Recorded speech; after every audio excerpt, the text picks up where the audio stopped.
In 56 years, I haven't felt such intense excitement. If someone had told me that at age 56, I would find myself in the middle of our living room with my heart racing from a thrilling desire, hoping that my husband wouldn't walk in and catch us, I would have never believed it. I never would have believed it, but now, as Jake turned to me with uncertainty in his eyes, I realized my life had changed forever. How did I find myself here, balancing on the edge of something that was both thrilling and perilous? It all began quite innocently, with a few harmless glances and the undeniable thrill of being noticed.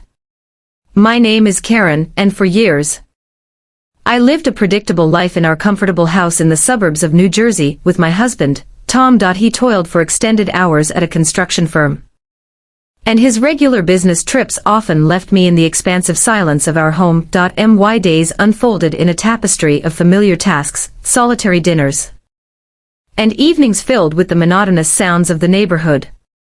Then Jake appeared, a 29-year-old, the newly hired electrician tasked with updating the outdated wiring in our house, tall, with strong hands that seemed to know the ins and outs of every circuit, and a smile that hinted at something playful. He introduced an unexpected spark into my life.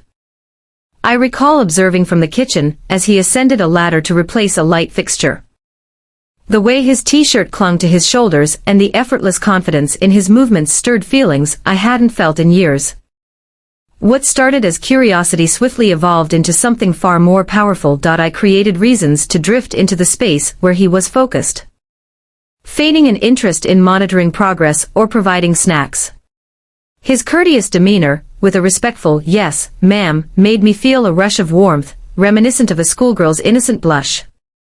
I couldn't articulate how his presence quickened my heartbeat, yet deep within, I understood this was more than a mere distraction. Something was starting, and I wasn't prepared to confront where it could take me. Whenever Jake was busy in the house, I found myself unable to look away from him. It turned into a silent routine, me feigning busyness in the vicinity while secretly watching him. He stood apart from the familiar faces that populated our calm suburban life. His tan skin, muscles that flexed under his t-shirt with each effortless move, and that playful smile he'd sometimes flash when he caught me watching. He seemed so full of life, so genuine.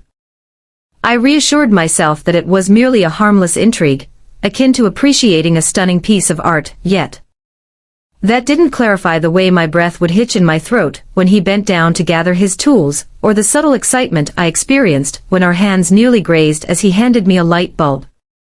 It felt like, after years of being unseen, I was suddenly brought into the light. One afternoon, while he was repairing a circuit in the kitchen, I found myself standing too close, my heart racing as I observed him in action. The low, steady hum of electricity coursing through the wires resonated with the rhythm pulsing in my veins. He sat up straight, facing me with a curious smile. "Am I in your way, Mrs. Campbell?" he asked, his voice warm yet playful, causing my cheeks to flush. "No, of course not," I stammered, taking a step back. Yet my heart pounded in my chest, and he appeared to take notice. His gaze held onto mine for a fleeting glance, a whisper of unexpressed emotions exchanged between us. The atmosphere surrounding us was dense, nearly palpable.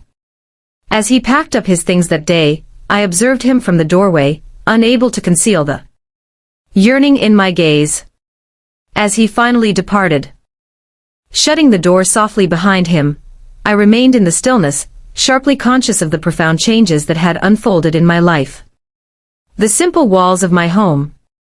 In an instant, I felt a surge of energy, and I realized there was no turning back. Something had stirred within me, and I found myself questioning whether I could harness it, or if I even desired to. When Tom departed for a week-long business trip, I found myself oddly restless. The house felt distinct, buzzing with excitement. I understood it was irrational. Yet the thought of having the space to myself, of realizing that Jake could stop by while Tom was gone, sent my heart racing. The opportunity arose earlier than anticipated. Jake showed up that afternoon to focus on There was a malfunctioning light in the guest room. I lingered in the doorway, feigning a tidying up as he took off the cover from the fixture. His shirt lifted slightly, revealing a hint of toned skin, and I swiftly averted my gaze, feeling a blush creep up my neck.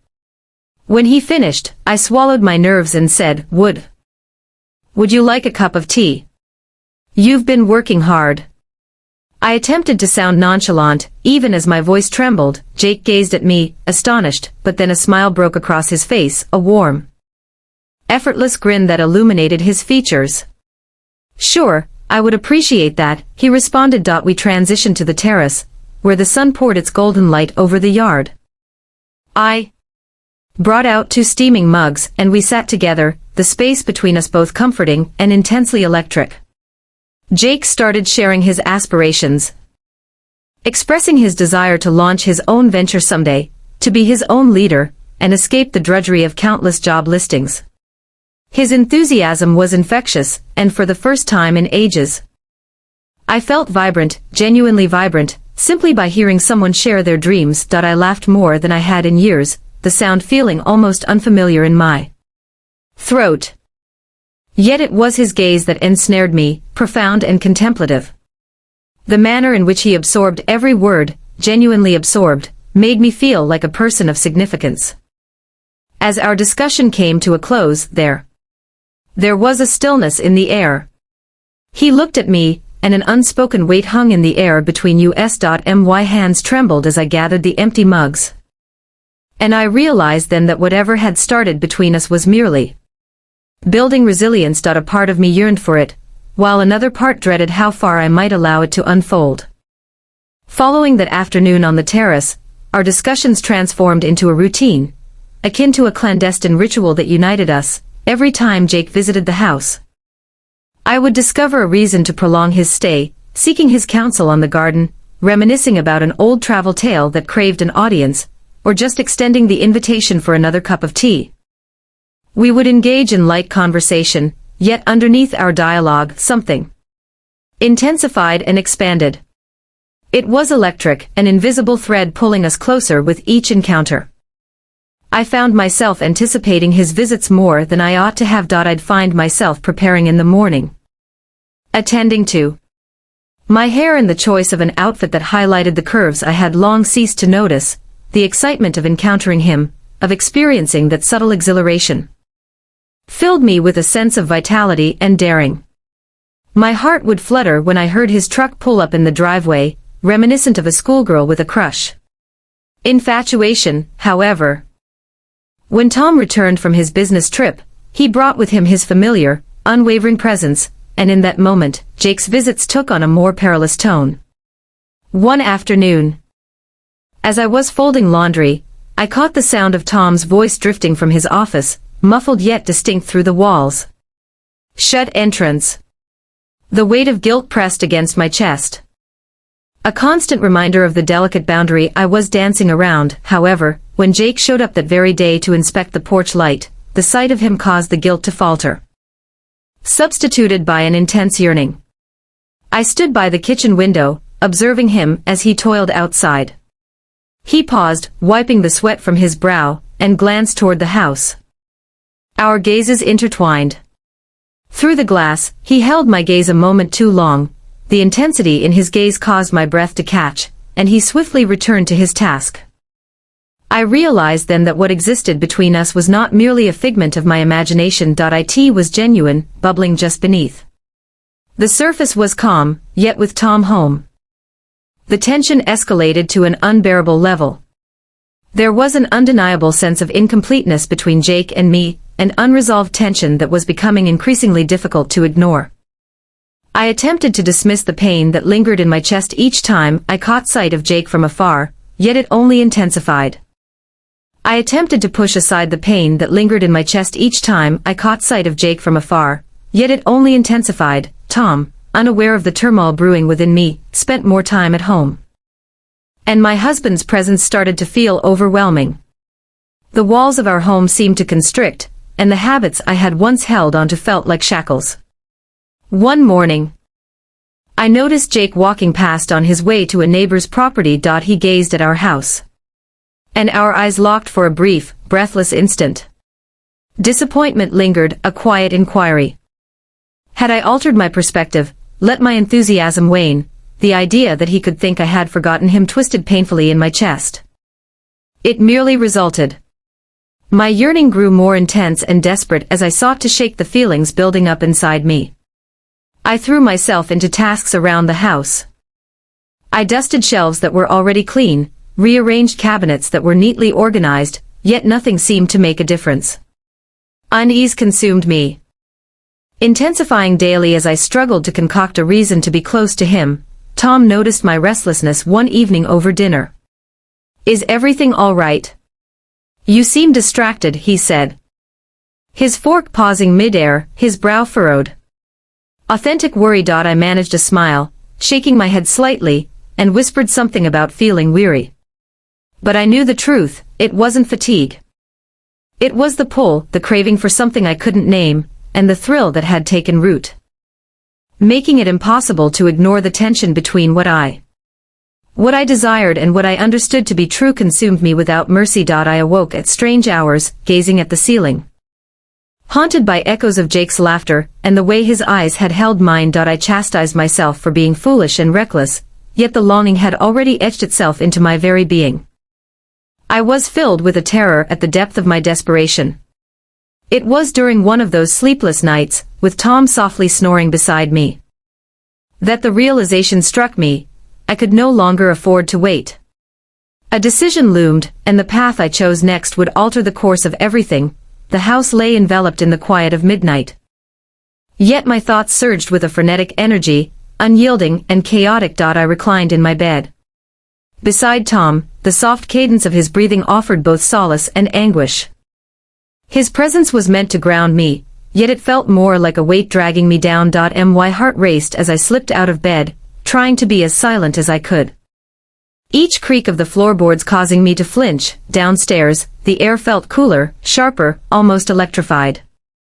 My hands trembled as I opened the drawer where I had hidden Jake's number, scribbled on a crumpled piece of paper. My fingers grazed its surface, and I paused, sensing the weight of what I was on the brink of undertaking. Yet the yearning, the persistent ache within me, was all-consuming. Before I had the chance to reconsider, I snatched my phone and made the call. The line rang once, twice, and then his voice, warm yet a touch groggy, responded. The way he spoke my name sent my heart racing. My voice was a mere whisper, scarcely perceptible. "Could you come by?" I paused, the atmosphere around us thick with the weight of that request's implications. He remained silent, offering no inquiries, seeking no clarifications. A brief stillness enveloped the room, followed by a deep sigh from him. "I will arrive in 20 minutes. When I hung up, my entire body felt electrified, as though every nerve had awakened. The weight of my actions pressed heavily in my chest, yet there was no way back. Returning swiftly, I hurried to the mirror in the hallway, my hands trembling as I brushed my hair back. My reflection gazed back at me, rosy cheeks, bright eyes, a blend of trepidation and thrill. When the doorbell finally rang, I almost leaped out of my skin. I inhaled deeply and pushed the door open. Jake stood there, a mix of uncertainty and concern etched on his face, his t-shirt wrinkled from sleep. "Hey," he murmured gently, "step inside," I urged, my voice quivering with anticipation. And just like that, he entered my home, disrupting the fragile equilibrium of all I had endeavored to maintain. Jake entered, his gaze gliding over the shadowy hallway, a blend of intrigue and wariness in his expression. I noticed his discomfort, the way his hands remained tucked in his pockets, as if preparing for whatever might happen next. I closed the door gently behind him, my fingers quivering, the soft click resonating through the house. My heart felt as if it could explode. "This sensation, risky," he murmured, his voice barely above a whisper, cutting through the tension. I let out a quiet, slightly anxious chuckle. "It is," I confessed, my heart racing. I guided him into the guest room, where the gentle illumination of a table lamp created warm, golden shadows that danced across the walls. We stood there, the silence expanding around us, both of us scanning each other's expressions for a hint, a signal of what our next move should be. I sensed every bit of distance that lay between us, how it both divided and united us. Drawing in a hesitant breath, I moved forward. My hand moved toward his almost instinctively, fingers brushing against his. He flinched, and for a moment, I thought he might pull away, but instead, he met my gaze, his eyes shadowed with an emotion that was both inscrutable and unmistakably intense. "I've missed this," I whispered, the words slipping out before I could hold them back. His gaze softened, and he let out a breath, as if finding solace. "Me too," he confessed, his voice gritty and sincere. In that moment, he revealed a vulnerability. An essence that made him appear both youthful and profoundly sincere. I sensed my barriers begin to fall. We had both been acting, circling this bond, yet here we stood, vulnerable, yearning, fearful. And unable to resist the attraction any further, gently, he lifted his hand, allowing it to graze my cheek. The gentle caress sent a thrill coursing through me, and I leaned into it. Savoring the warmth of his skin, the subtle power in his presence, time appeared to stand still, each second stretching as we stood on the brink of an unknown, a place neither of us could define. Then, without warning, the tension between us shattered, and I ventured into the unknown, breathless and completely alive. Our breaths intertwined in the stillness of the room, and each fleeting second felt overwhelmingly electric. Jake's hand lingered against my cheek, his thumb gliding over my skin with a tender ache. As if he were in disbelief that this moment truly existed. I felt adrift, caught in the exhilarating tension of longing, and the heavy anticipation of our impending actions. As his lips finally met mine, the kiss was gentle and uncertain, as if we were both exploring the delicate line we had just stepped over. My hands glided up to his shoulders. Sensing the strength within them, the subtle tremor that quivered beneath my touch. It was soft, nearly excruciating in its tenderness, yet beneath the surface an urgency was rising. A current that had been intensifying between us for weeks. We drew back slightly, both of us panting for air. I scanned his face for any hint of uncertainty, yet his eyes radiated warmth and longing, reflecting a deep connection of the feeling swirling within me. He reached for me again, and this time there was a deeper certainty, a need that sent my heart racing.